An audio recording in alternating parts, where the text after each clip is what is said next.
Are you tired of dealing with shoulder pain every time you bench press? Well, you're in luck. Today, guys, I'm going to give you a 5-step process to fix that nagging shoulder pain so you can get back to bench pressing 100% pain-free. Let's get to it. Step 1 for fixing that shoulder pain when bench pressing, find some light weights. Now I'm gonna give Micah some 1-pound weights here, but if you're at the gym, use either your body weight or maybe the 2.5-pound change plates if you can find them. You're gonna do what's called the lock 3 shoulder routine. Hands by the side is step 1. You're gonna grip the weights, which is gonna light up your rotator cuff muscles, so grip this weight hard. From here, you're going to pick your hands up and set the weights down slowly. I want you to do 15 reps right here.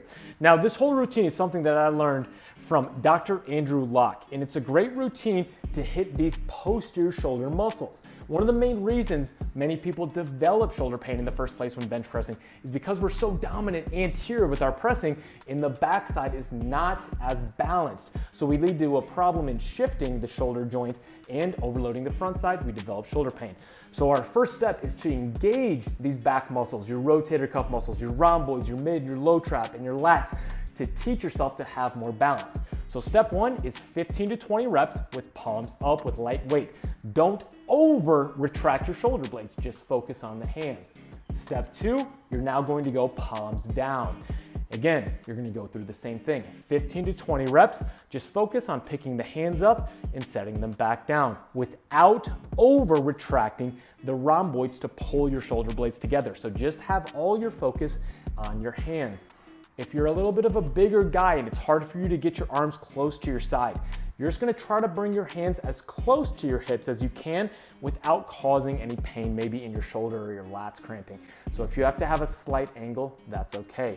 But something like this, you're really going to hit the rotator cuff muscles in the back side of the shoulder, and you'll feel your mid and low trap working pretty good here as well. After 15 reps, you're now going to go out to the side. You're gonna adopt a T position right here. From here, again, same thing, focus on the hands lifting and slowly setting them back down. A cue that can work well for some people is to think of eggshells down here where your hands are coming back down. Don't slam them down and break the eggshell. Again, we're not over retracting the shoulder blades, we're just picking the hands up and slowly setting them back down. This is going to be a little bit more of the upper shoulders than the lower shoulders with your hands by your side. If you feel your upper traps kicking on too much, just pull your shoulder blades down and back into your back pockets just a little bit, and you'll get away from that over trap or that upper trap shrugging a little too much. So again, we have 3 different positions, 15 to 20 reps a piece, slowly with light weight. That's the lock 3, and that's step 1 to fixing your shoulder pain. Let's go to step 2. Step 2, what we're going to do, take a foam roller and place it right here. We're gonna grab some light weight. I got a 5-pounder right here, but again, if you're dealing with pretty severe shoulder pain, you may need to start even lighter. From here, you're going to externally rotate up and back down. Now it's key with this to make sure that you're not pulling your shoulder blade back. Lock that shoulder into position and get pure external rotation. You don't want to see that shoulder blade moving a lot and cheating with your rhomboids. But this is going to work your infraspinatus muscle of your rotator cuff that helps create and maintain external rotation torque. And again, for a lot of people that develop shoulder pain on the front side, this back side is pretty weak. You're gonna do 15 to 20 reps slowly. So again, you're not gonna go fast, and you're gonna have some pauses in a couple positions. On the way back down, only go to about that parallel position. If you go too far down, a lot of people are gonna start rolling that shoulder forward. We don't want that. So keep your shoulder into a good position. And here's what's also key is the foam roller.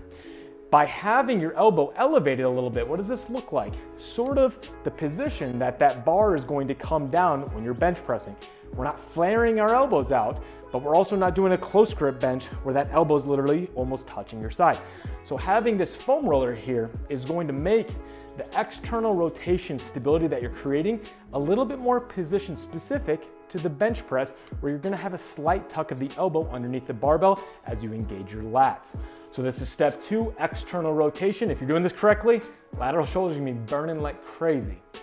Let's go to step 3. Step 3, we're gonna do a banded bench press. Now, if you have a pre-made banded loop, that's awesome. But if you don't, here's what you're gonna do instead. A lot of gyms will have a very skinny monster band.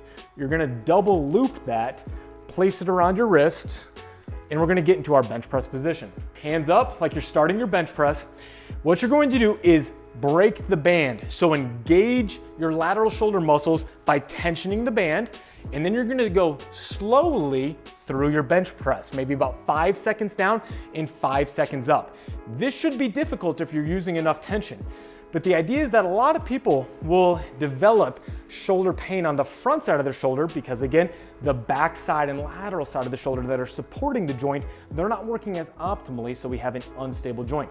By tensioning this band, you can see his arms shaking so much. They're stabilizing that joint. So you're gonna be very fatigued if doing this correctly. 6 to 10 reps based on how many you can actually do without any pain. If you feel any pain, here's what you're gonna do. You're gonna come down a little bit. If you feel pain, tension it even more, break that band, and then continue through. So this should be completely pain-free as you go through. That's probably good for Micah right there. But again, banded bench press is step 3. Let's go to step 4. Step 4, kettlebell upside down bench press. Make sure you put your fingers into your core first. Stiffen your core. Even though this is an upside down kettlebell press, this is a full body movement if done correctly. So you're gonna put your fingers into your stomach. Brace in a way that push your fingers to the side. So stiffen this up. Now you're gonna link your core to your upper shoulder by pulling down into the bench. So you're gonna engage that upper back. You can see how he does that well here. And then, while this is engaged, he's going to perform his upside down kettlebell bench. Now, if everything is locked in from his core to his lat to his elbow positioned under the bar and then back up, you're gonna see this bell not fall over. And that's what's key. Because the bell has all of its weight away from his hand, it's going to be naturally unstable. So he has to really stabilize his entire system to keep the bell from falling over. If he does not lock in his core, his lats not engaged, and he's not stable through the whole system, the bell will fall over. So let's see what that does. Like that. So we don't want that. Now, here's something to think about. If you can bench press 225 pounds, you should be able to do this with close to a 40-pound kettlebell. So if you're struggling with a very light weight, but you can bench press over 225, you have some work to do to have the stability in your shoulder support the weight that you can push. And stability is key for being able to produce your strength. So that is step 4. Let's go to the last step. Step 5 and the last step for fixing shoulder pain when bench pressing is learning how to engage your upper back correctly when you get under the bar, and then including some slow tempo work back into your training, especially in your warm-ups. Now, when you bench press, yes, it's shoulders, yes, it's chest, yes, it's triceps, but it's a lot of back, and the best bench pressers in the world know how to engage this correctly. When you get set up in your bench, arms are straight out in front, you are going to pull your shoulder blades back and down. This is going to engage your lats and your rhomboids to set your back into a strong, powerful position. So again, let's do that one more time. So it's back and down. Think, put your shoulder blades into your back pockets. All these muscles are gonna be clenched like crazy.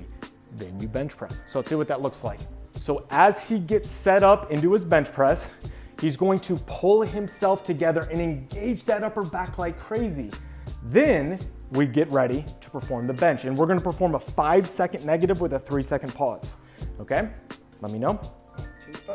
Okay, his upper back is engaged. 5, 4, 3, 2, 1. 3-second pause. 1, 2, 3. Press. Let's do one more of those. The whole time he's focusing on pulling that bar down with his upper back. And a slow tempo drill will expose inefficiencies in your ability to stabilize. So slow tempo teaches you how to own every aspect of the bench press to make sure that you have great technique that's locked in.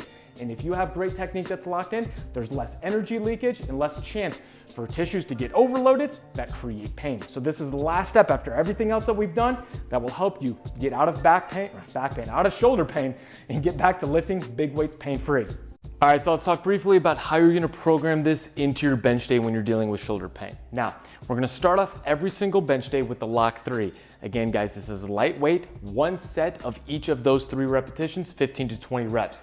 Go directly to your external rotation drills, 1 to 2 sets based on how you're feeling. We have the banded bench, 6 to 10 reps.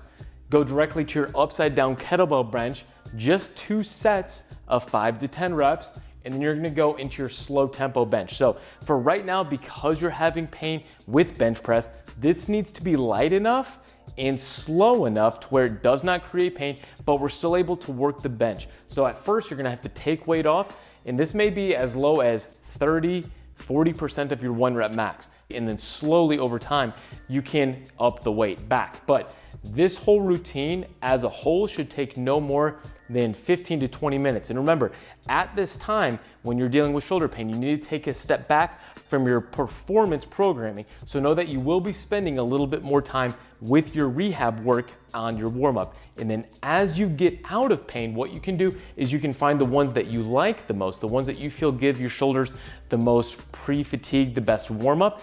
And I still want you to use those as warm-up before you get into the gym and bench press. So don't just walk in, throw some weight on the bar and start going. Find the ones that you enjoyed the most, 1 or 2 of these, and I want you to use those going forward as warm-ups just to make sure that you're getting the most out of your workout and making sure that you're addressing the root cause behind your prior injury so it doesn't come back. Now, if you want to learn more about how to fix shoulder pain, check out my injury fix book, Rebuilding Milo, on Amazon.com. And if you want to learn more about bench press technique to take your bench to the next level, check out this video I did with the strongest bench presser in the world, Julius Maddox. It's the ultimate bench press tutorial. See you next time, guys.